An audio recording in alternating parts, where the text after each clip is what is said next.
Bom dia, Marina, tudo bem?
Marina, acho que você ainda não está conseguindo falar, mas você deve estar me ouvindo, né?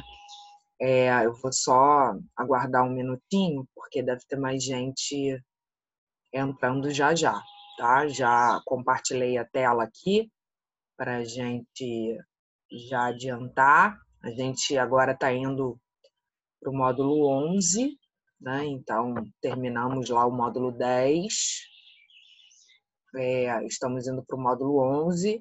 E nesse primeiro capítulo, a gente começa falando da Europa, de como fica a Europa depois do Congresso de Viena, né? Depois que o Napoleão é derrotado e eles fazem um congresso, que a gente já falou sobre isso, né? Sobre o Congresso de Viena propriamente. A gente não chegou a falar de quais seriam os desdobramentos do Congresso de Viena. Então, agora a gente vai falar sobre isso. A gente estava em Brasil, né? Falamos dessa mesma época, né? Só que no Brasil, então a gente está fazendo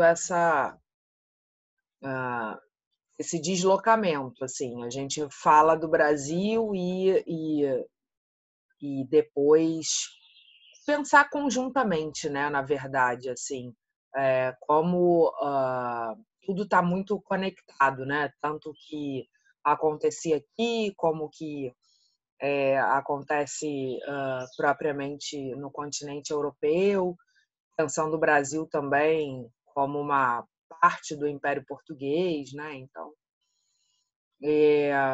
até se tornar independente, a gente já viu a independência, então como é que isso tudo vai se desdobrando e tendo efeitos muito similares, né? Por toda parte, tá?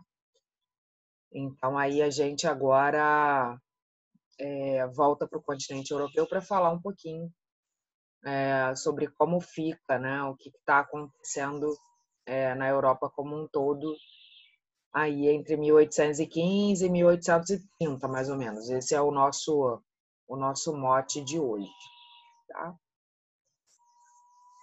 Você está me ouvindo? Se tiver, dá um ok, pode ser pelo chat.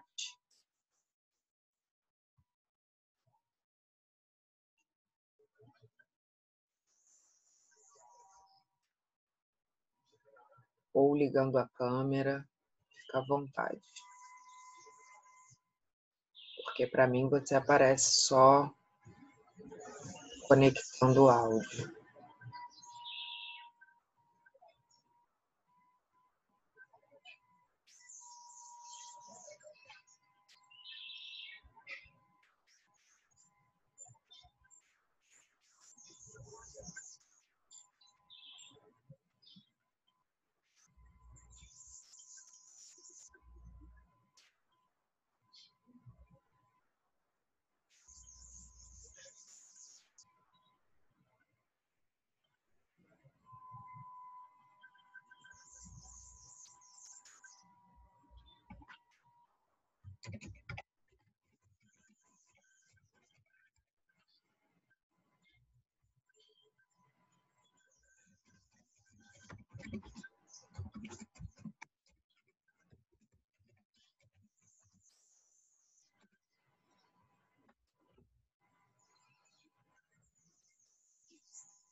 Então, a gente tem o Nitai chegando também.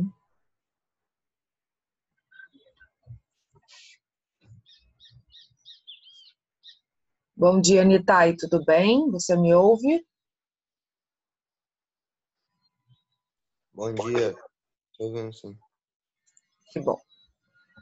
Tá. Eu estava falando para a Marina, não sei ainda se ela consegue ouvir, acho que ela está com algum problema para conectar o áudio. Mas a gente está indo para o módulo 11, tá? Então, encerramos já o módulo 10, estamos partindo aí para o módulo 11. E o nosso tema de hoje é nacionalismo e liberalismo, que são dois conceitos super importantes, que, né, são utilizados até hoje. É importante para a gente entender o mundo como um todo, assim. E isso começa a ser muito mobilizado no século XIX. Oi, Marina, tudo bem? Tô ótimo que tô agora. Ah, que bom. Você estava me ouvindo? Não. Não, né? Porque eu mandei até uma mensagem no chat, mas eu só estava falando da introdução, falei que eu compartilhei a tela e que a gente está indo para o módulo 11. E vamos falar hoje de liberalismo e nacionalismo, tá? Tá bom. Oi, Jennifer, bom dia. Gente, então, para além disso, né, na verdade, hoje eu queria combinar com vocês uma atividade avaliada, que a gente ainda não fez, né, nesse bimestre. Com as outras turmas que eu tenho, eu já até fiz. E aí queria combinar, mas eu queria que fosse uma coisa divertida, assim, que fizesse sentido para vocês. Então, eu pensei, não sei se vocês já fizeram isso com algum outro professor, de solicitar que vocês gravassem um podcast ou um vídeo que vocês acharem melhor. E aí eu posso até passar o tutorial do aplicativo de podcast que tem, que é super fácil, aí vocês criam uma conta lá, e vocês podem gravar vários episódios, inclusive, até sobre assuntos assim que vocês considerem legais e queiram falar. E aí a minha sugestão seria essa, e aí eu deixaria livre para vocês escolherem algum tema do segundo bimestre. Aí eu vou fazer um fórum lá na plataforma, assim, com sugestões, né, de temas que estejam dentro do que a gente viu no segundo bimestre, e aí cada um vai escolhendo o seu. O que vocês acham? Pode ser. Pode ser? Pode ser. Então tá, porque assim, é Aí uma faz coisa grupo que... de quantas pessoas, mais ou menos? Não, é individual. Individual? Tá bom. Aí, assim, o podcast pode ter de 3 a 5 minutos, então vocês conseguem fazer rápido, assim. A minha sugestão é que vocês, por exemplo, escolhi falar de Confederação do Equador, vamos supor. Aí você vai dar uma estudada, né? Aí você faz um roteirinho, assim, que você vai falar, e aí você grava, entendeu? E aí grava esse áudio, né? Aí lá nesse aplicativo do podcast é muito maneiro porque vocês conseguem colocar uma música de fundo, sabe? Dá para fazer uma série de coisas, colocar uns efeitos assim. Então, eu acho que vocês vão curtir. Vocês já gravaram algum podcast para algum outro professor? Não. Não, eu fiz. Então eu mando o tutorial. Eu não sei se eu tenho o WhatsApp de alguém da turma. Imagino que sim. Eu acho que eu tenho o WhatsApp da Carol, porque ela entrou em contato comigo por conta de nota uma vez. Aí eu posso mandar para ela, porque eu tenho esse tutorial no WhatsApp. E aí ela compartilha com vocês. Vocês devem ter um grupo, É né? a sua filha, não seu filho. Vocês devem ter um grupo, né? Sim. E Hilary, bom dia, tudo bem? Bom dia, professora. Que bom. Então, a gente está falando aqui que eu sugeri uma atividade avaliada de vocês gravarem um podcast sobre algum tema que vocês tenham gostado, do segundo bimestre.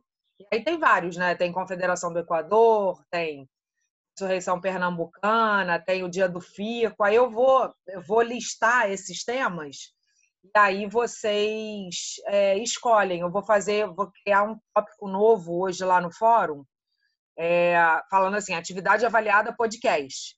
Aí vou explicar direitinho, e aí vocês eu coloco as sugestões de tema lá, e aí vocês vão respondendo, tipo, MITAI, Confederação do Equador, por exemplo.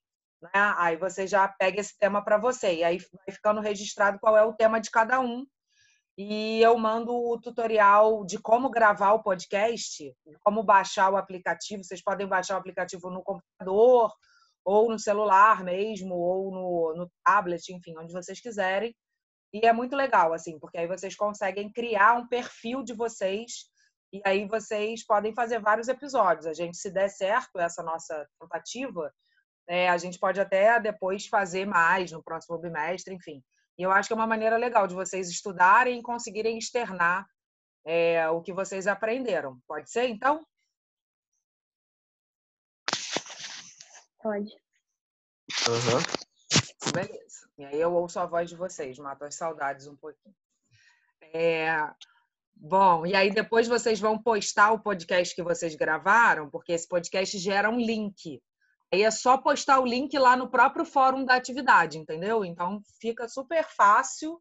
Aí eu ouço e dou a nota, e depois na aula eu comento, fica bem legal. E aí todos os podcasts ficam lá registrados, e aí um pode ouvir o do outro. Serve até como, por exemplo, caramba, eu perdi a aula que falou do Dia do Fico. Aí, eu sei que a fulana de tal gravou um podcast sobre o Dia do Fico. Vou lá olhar. E aí clica no link, fica bem legal. Tá? Então, vamos à nossa discussão de hoje. Vocês podem deixar o microfone aberto para vocês irem conversando. Fiquem à vontade, assim, senão eu fico muito falando sozinha. E é importante a participação de vocês, tá? Então, beleza. A gente tem aqui essa página, que é a primeira página do capítulo 1 do módulo 11, que fala um pouco sobre essa questão do liberalismo, do nacionalismo, na verdade. Né? Esses conceitos, né? Eles caminham muito juntos, assim. E para a gente entender o que é o nacionalismo, é importante que a gente entenda, né, qual é o lugar, digamos assim, que ele ocupa. A gente tem aqui a imagem, né, da seleção brasileira na Copa de 2014, que foi aquela Copa que foi realizada no Brasil, né? Vocês lembram? Sim. Tem 6 anos já, né? Vocês eram super novinhos, né? Tinham o quê? Uns 10 anos, mais ou menos? 9? Acho que eu tinha uns 12 anos. 12. Então. Não, pera. Faz 6 anos. 6 anos atrás. Tinha 11. 11, olha. Super novinhos, né? Mas eu acho que já dá para ter uma lembrança, assim, né? O Ângelo chegou. E aí, essa Copa do Mundo, né, serve aqui de disparador, assim, para a gente discutir essa questão do nacionalismo. E aí o texto que aparece embaixo é um texto da Lilian Schwartz, que é uma historiadora, antropóloga, historiadora e tal, a professora da USP, e ela fala do nacionalismo, né, da própria ideia de nação, como uma ideia imaginada, como uma ideia construída. E isso a gente aprende desde que nasce, enfim. Vão dizer para a gente, você é brasileiro, vão dizer para a gente, o hino do seu país é esse, as cores da bandeira são essas, e vai explicar também o que compõe, digamos assim, essa ideia do ser brasileiro, né? Algum de vocês gostaria de ler? O textinho é pequeno, assim, ó. Esse aqui, A Construção da Nação. Alguém topa ler? Não quero não. Preguiçoso, hein? Eu posso ler, então. Tá. Só para a gente começar. Oi, Ângelo, bom dia. Você ouve a gente? Acho que ainda está conectando ao áudio. Ah, é. Tá que eu não estou vendo aqui o quadradinho dele. E já chegou também. Bom, então o texto diz assim, a representação... Desculpa. O texto diz assim, na representação oficial, esquecemos a instituição escravocrata espalhada por todo o país e exaltamos a mestiçagem, que de mácula se transforma na nossa mais profunda redenção. A partir de então, a capoeira e o candomblé viram nacionais. Do mesmo modo que o samba e o próprio futebol, o qual era destituído de sua identidade inglesa e se transformava, como em um passe de mágica, numa marca de brasilidade. Isso. Nações são imaginadas, mas não é fácil imaginar. Não se imagina no vazio e com base em nada. Os símbolos são eficientes quando se afirmam no interior de uma lógica comunitária afetiva de sentidos e quando fazem da língua e da história dados naturais e essenciais, pouco passíveis de dúvida e de questionamento. O uso do nós, presente nos hinos nacionais, faz com que o sentimento de pertença se sobreponha à ideia de individualidade e apague o que existe de eles e de diferença em qualquer sociedade. Então, né, parte de um princípio, né, de que essa ideia, né, seja de brasileiro, do que é ser brasileiro, do que é ser argentino, do que é ser, enfim, de qualquer outra nação, né, dá uma ideia de conjunto, né?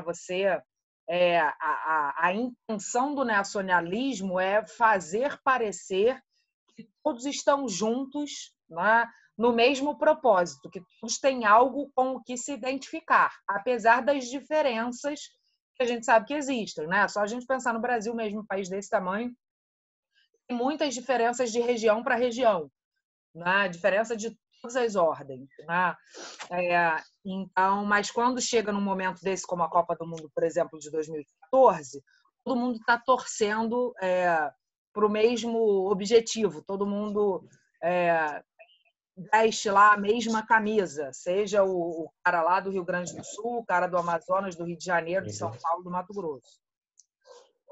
Né? E aqui vem, a ideia de exclusão social e da violência nunca fez parte de nossa imaginação social. A nação constrói campos vazios e homogêneos, e amnésias coletivas fazem parte desse jogo político. Bom, então é interessante de pensar, né? Porque assim, quando é só a gente pensar como é que uma pessoa de fora do Brasil enxerga o brasileiro. Vocês já devem ter viajado para outros países, e aí quando você diz que é brasileiro, o que normalmente, mesmo quem não viajou, todo mundo sabe, né? Qual é o imaginário que se tem do brasileiro. Futebol, samba. Exatamente. Pensa já no Rio de Janeiro, que é... Exatamente, que é assim, né, quase que uma vitrine assim do Brasil. Então pensa, né, Copacabana, pensa samba, pensa futebol. Né, e alguns pensam também em floresta, né, alguma coisa meio, acham até que o Rio de Janeiro é uma grande floresta, cheio de jacarés andando pela rua, porque o cinema também, na década de 60, 70, o cinema internacional, né, contribuiu muito para criar essa imagem do Brasil, assim. Então, gente, isso, né, é o que se constrói, assim, sobre a respeito de uma identidade de um país. E isso é o nacionalismo, é parte dessa ideia de uma comunidade imaginada. Essa ideia, né, essa definição de comunidade imaginada, ela foi desenvolvida por um historiador britânico chamado Benedict Anderson. E ele até esse livro aqui é citado, né? Ele é uma referência, né? Foi organizado aí pelo Benedict Anderson, enfim. Mas o que eu queria abrir o capítulo falando disso. Por quê? Porque a gente vai discutir nacionalismo e liberalismo. O liberalismo é aquilo que a gente já discutiu, né? Já conversou inúmeras vezes e que está na base dos princípios iluministas. E aí o liberalismo ele tem uma face econômica e uma face política, mas basicamente ele questiona toda aquela estrutura do antigo regime, né? Porque a estrutura do antigo regime era uma estrutura de controle, tanto político quanto econômico. Tá todo mundo lembrado disso, né? Uhum. Como é que era o controle político no antigo regime? Qual era o nome que se dava para isso? Como assim? Absolutismo. Isso aí. Absolutismo. Isso aí. Tá? Então, o controle político era era o governo absoluto, né? O rei concentrando todos os poderes. E do ponto de vista econômico, como é que o Estado absoluto, o antigo regime, agia? Mercantilismo. Exatamente. Né? Então, o mercantilismo, só para lembrar, para quem não está com isso fresco aí na mente, era aquele tipo de política econômica em que o Estado intervinha diretamente na economia. E o que o liberalismo vai pregar é justamente o contrário. É aquela ideia de que o mercado deve se autorregular, o Estado não deve interferir na economia. Tá? Quando essas ideias liberais, né, essas ideias que a gente chama de liberalismo, começam a ganhar força, isso vai contribuir a embasar várias daquelas, a maioria, né, daquelas revoluções que a gente já estudou. A começar pela Revolução Americana, né, a Revolução Francesa, e até se a gente voltar lá atrás, no século XVII, as revoluções britânicas também, né? A Revolução Britânica Gloriosa, porque tinha uma questão aí, até nessas revoluções lá britânicas, dos interesses da burguesia em jogo.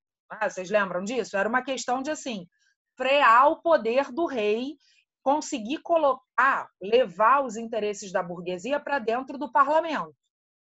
Estão lembrados disso? Uhum. Uhum. Beleza.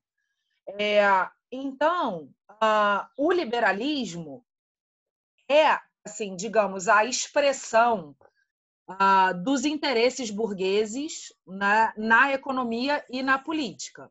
Tá? Aí, por que eu comecei falando de nacionalismo e entrei com liberalismo agora? Né? Por quê? Para a gente poder entender esse movimento que vai levar ao crescimento do liberalismo, né, que vai levar o liberalismo a chegar aos mais altos postos de controle político, por exemplo, através da Revolução Americana, da Revolução Francesa e tal, o liberalismo chega, né, destitui o poder absoluto, chega ao poder, começa a implementar políticas liberais, políticas econômicas também liberais. Acabam os pactos coloniais, então é realmente muito revolucionário. Isso acontece ali desde o século XVIII, se a gente pensar no caso da Inglaterra, que é super pioneiro, né? Acontece lá no século XVII, mas em grande parte acontece no século XVIII. E a gente não pode esquecer que a Revolução Industrial acompanha tudo isso.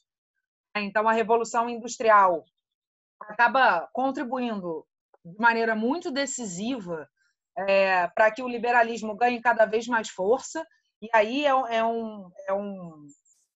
um fluxo de mão dupla, né? Porque, ao mesmo tempo que a Revolução Industrial estimula que o liberalismo chegue e alcance as políticas de Estado, né? Na contramão disso, na outra mão, essas políticas de Estado que vão chegando e vão sendo ocupadas pela burguesia, elas vão também alimentando o crescimento da Revolução Industrial. Então, é um movimento, é uma engrenagem que se retroalimenta, né? E aí, o liberalismo se instaura. As monarquias absolutas ou caem ou sofrem um duro golpe e balançam, pelo menos, né? Em alguns países em que não foram definitivamente derrubadas. Então, a gente tem um outro mundo aí no início do século XIX, um mundo em que o liberalismo ganha cada vez mais força.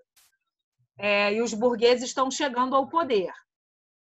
Nesse mundo, aquela ideia de pertencimento como súdito de um rei, aquela adoração que em alguns países se cultivava da população em relação ao soberano como quase um deus, assim, isso era muito presente na França, por exemplo, isso se perde, né? Não se perde do dia para a noite, mas se perde aí pelo menos em 30, 40 anos, se a gente pensar.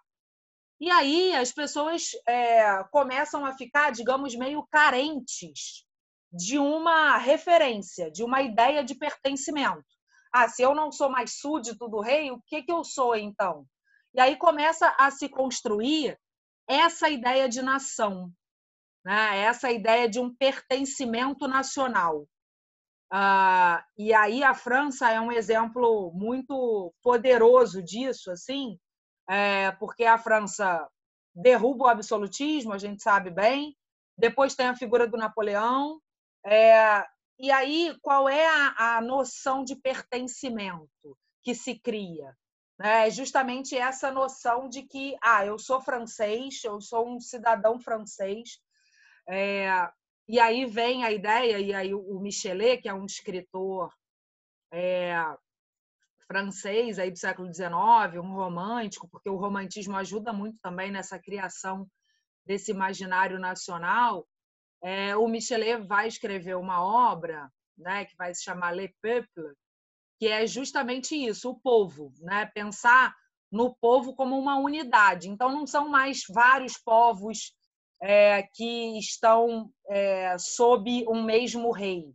Se a gente pensar, a França mesmo também tem uma série de diferenças regionais. O sul da França é completamente diferente de Paris.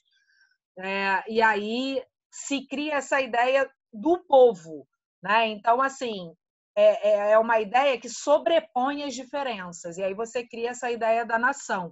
Então, o que é ser francês? O que é ser brasileiro?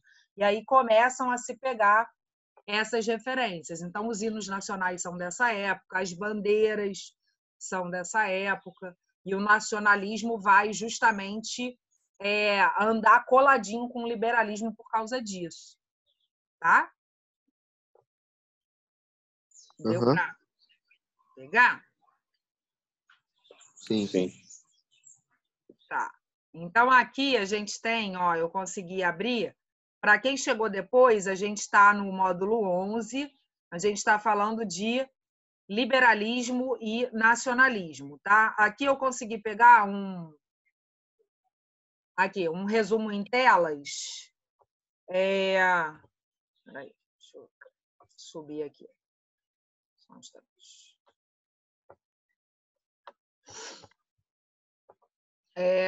Que mostra um pouco dessas questões de forma mais objetiva, assim, digamos, né? Em tópicos.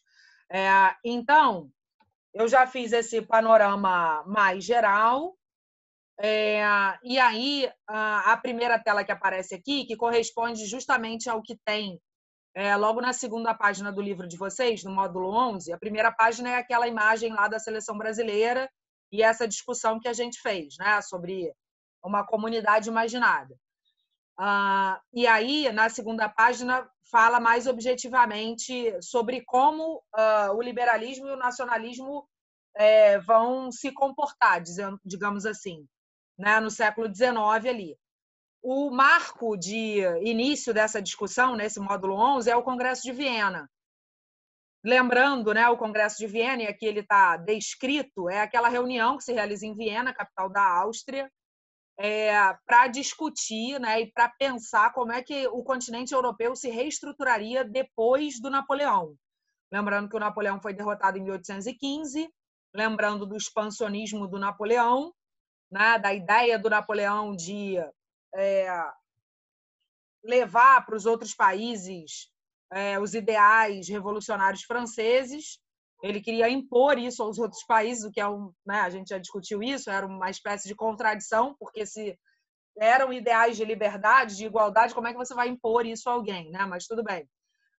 E o Napoleão deu uma bagunçada no continente europeu. Então, o Congresso de Viena vem para tentar reestabelecer o mundo como ele era antes do Napoleão. Então, o discurso do Congresso de Viena é de que a Revolução Francesa e o Napoleão tinham provocado a desordem, né? E aí, quais são os objetivos do Congresso de Viena? Conter movimentos sociais revolucionários, porque a Europa virou um caldeirão, assim, e também restituir privilégios da nobreza e do clero e o poder da monarquia em diversos países. Então, eles queriam meio que fazer o mundo voltar, o mundo europeu, né, voltar a ser como era antes da Revolução Francesa. Quando eles falam isso aqui, restituir privilégios da nobreza e do clero e o poder da monarquia, o que vem à cabeça de vocês? O que eles estavam querendo fazer voltar?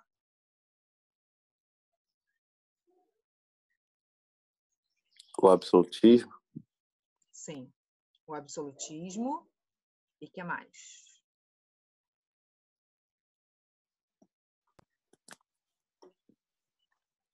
Sei lá.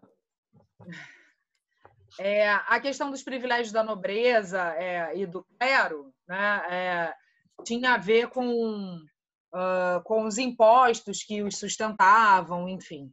E a gente não pode perder de vista que a nobreza tinha sofrido, principalmente na França, uma série de perseguições, né, pelas alas mais radicais dos revolucionários. Então, assim, se tentava com o Congresso de Viena fazer com que o mundo voltasse a ser o que era antes. Só que isso era praticamente impossível, dada a irreversibilidade do processo. Tem coisas que acontecem, né, que a gente, por mais que a gente tente, às vezes a gente não consegue fazer voltar exatamente como era antes. É só a gente... Tem uma série de metáforas para isso, né? Tem aquela do leite derramado, você não consegue colocar o leite de volta dentro da jarra, da maneira como ele estava antes, por maior que seja o seu esforço.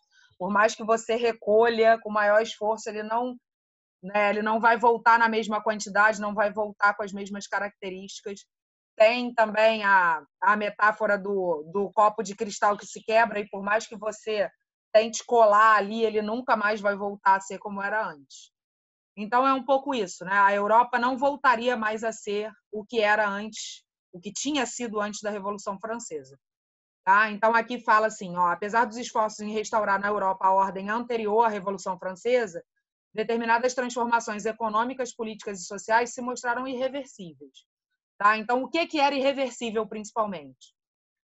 O avanço da industrialização, e aí eu comentei, né, da Revolução Industrial, como a Revolução Industrial também é fundamental para a gente entender mesmo esse avanço e essa consolidação da burguesia no poder, né, o avanço da industrialização. 2, o fortalecimento do capitalismo e da burguesia, que está intimamente ligado a esse avanço da industrialização também, né?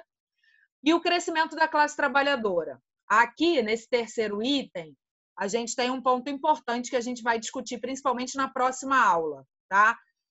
Porque esse avanço, quando se fala em classe trabalhadora, está falando dos operários, que começam a ser cada vez mais numerosos justamente por conta do avanço da industrialização, né? Das fábricas e tal. E essa classe trabalhadora, com o tempo e com a sua conscientização, eles vão descobrindo que eles estavam sendo cruelmente explorados, digamos assim. E para essa conscientização vai contribuir muito as teorias que vão surgindo nessa época, e aí as teorias e as análises do Marx e do Engels sobre o capitalismo vão ser fundamentais para isso, né? Porque essa classe trabalhadora começa a se conscientizar e começa depois, a gente vai discutir isso na próxima aula, a questionar o próprio poder da burguesia. Então, a burguesia que tinha tomado o poder lá dos reis absolutos e chegou no poder, ela não vai ficar tranquila por muito tempo. Chega em 1848, começam a ter várias revoluções dos trabalhadores para derrubar essa burguesia que chega no poder. Então, assim, é bem interessante de estudar e de perceber como é que as revoluções e as mudanças vão começar a acontecer cada vez mais rápido, né? Porque eu falo isso pensando no seguinte, para derrubar as monarquias absolutistas, demorou um tempão, né, para se fazer um movimento mais contundente. E a burguesia não fica no poder nem perto do tempo que os reis absolutos tinham ficado. A burguesia já, num curto período de tempo, começa a sofrer críticas e a sofrer com movimentos que vão ser organizados para questionar e criticar esse poder. Tá? A gente tem 10 minutinhos, vou mostrar esses slides aqui para vocês. Aí sobre o liberalismo, né? Aquilo que a gente já conversou. Aqui só está em tópicos, e aí, se vocês estiverem com o livro, é legal de ir marcando, assim, né? Bom, as ideias liberais identificadas com a burguesia em ascensão desdobraram-se nos campos da política e da economia europeias ao longo dos séculos XVIII e XIX. E aí tem os teóricos que pensam o liberalismo, né? São vários, eles são considerados filósofos iluministas, né? Estão dentro desse grande guarda-chuva aí do que eram os pensadores iluministas.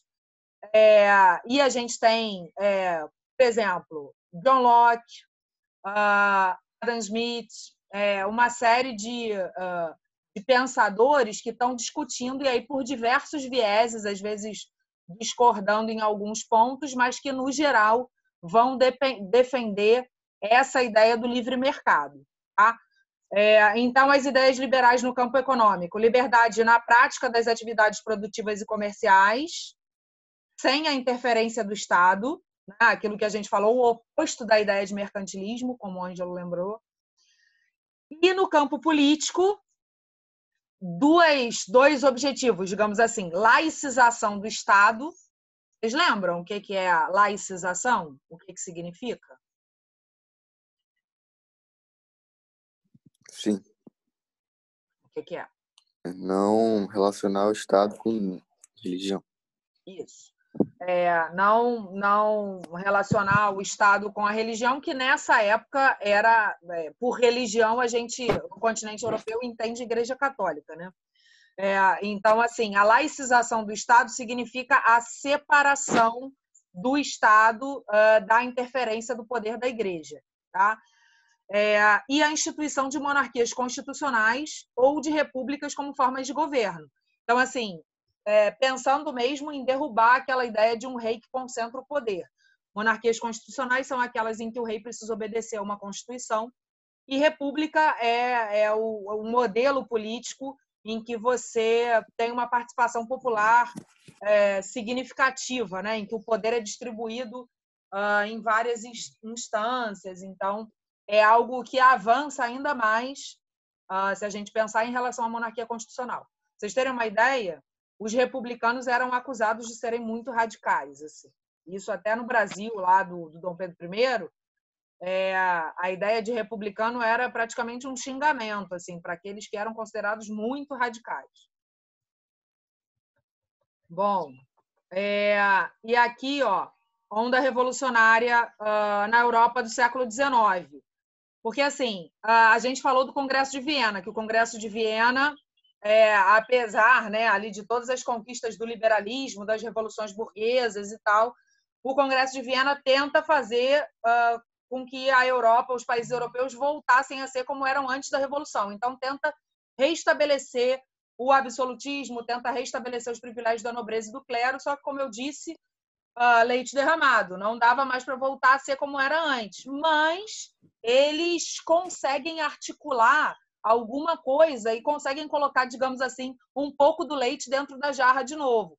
Então, vários países voltam a ter reis, até a própria França, né? Restitui ali a dinastia, depois da queda do Napoleão.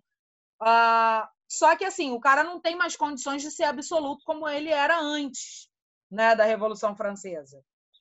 Então, olha só, forças políticas em disputa durante as revoluções liberais. Conservadores desejavam manter o regime absolutista. Os liberais defendiam um fim ou a limitação do poder dos monarcas e a garantia da liberdade produtiva e comercial, obviamente. E os trabalhadores, que eram aquela classe operária, a galera que trabalhava na fábrica, lutava por melhores condições de vida. Bom, aí aqui, ó, movimentos liberais, nacionalistas e também socialistas. Os socialistas são os dos trabalhadores, que a gente vai ver na próxima aula, então não precisamos nos preocupar com isso agora. Eles questionam a tentativa de restauração do antigo regime por parte dos participantes do Congresso de Viena. Então, quando esses reis, depois do Congresso de Viena, voltam a ocupar o poder, a população não aceita, né? E aí vão ficar muito vigilantes. E aí qualquer medida que tentasse restabelecer ali um poder que soasse absolutista, a galera ia para a rua.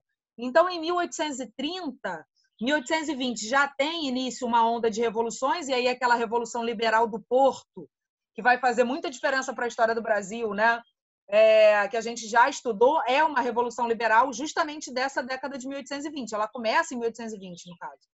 E aí começa essa onda de revoluções, aqui tem, né, fala Portugal, Espanha, Nápoles e Grécia, e na década de 30, desculpem, essas revoluções, essa onda revolucionária começa a ganhar espaço também na França, né? E aqui a gente tem, ó, na Alemanha, na Itália, na Polônia, e na Bélgica. Na França e na Bélgica, elas têm um impacto muito forte. Então, essa onda revolucionária é chamada de revoluções de 1830 ou revoluções liberais de 1830.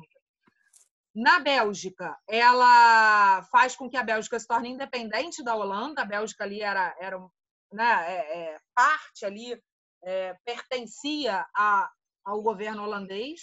A Bélgica consegue se tornar independente, aí tem um forte apelo nacionalista nisso. E na França, essa Revolução de 1830 consegue derrubar o rei. Tá? Então, mais uma vez, a França continuava lutando contra essa figura real. Tá? E aí a gente vai ver que, nesse momento, a França consegue derrubar o rei e aí consegue implementar uma república. A república tinha sido implementada lá na Revolução Francesa, não tinha dado certo, veio Napoleão, e aí aqui em 1830 a França consegue fazer isso. E aí qual o resultado dessas ondas revolucionárias liberais? E aí é liberal / nacionalista, tá? Qual o resultado dessa onda aí revolucionária de 1820, 1830, liberal / nacionalista? Os resultados são que a burguesia consolida o seu poder político, a burguesia chega ao poder definitivamente. Então, se a gente pensar, é um processo que começa lá na Revolução Francesa e só vai, digamos assim, alcançar a sua estabilidade em 1830. Então, são praticamente 40 anos aí de lutas burguesas para chegar definitivamente ao poder, se a gente pensar no caso da França. E um outro resultado é que a classe operária se torna independente politicamente e começa a pensar por si própria, começa a defender ali uma identidade de classe. Começa a dizer assim, olha, eu não sou esse burguês que está no poder, eu sou outra coisa. E isso a gente vai discutir na nossa próxima aula, tá? Vocês têm alguma outra aula agora, exatamente, depois da minha? Acho que não. Não, só 10 meses. Tá. Porque eu queria pedir para vocês, ó, tem aqui no livro interativo de vocês, fazerem essa questão. Eu posso, se vocês toparem, voltar com vocês para a gente fazer juntos essa atividade aqui da página 5. O que vocês acham?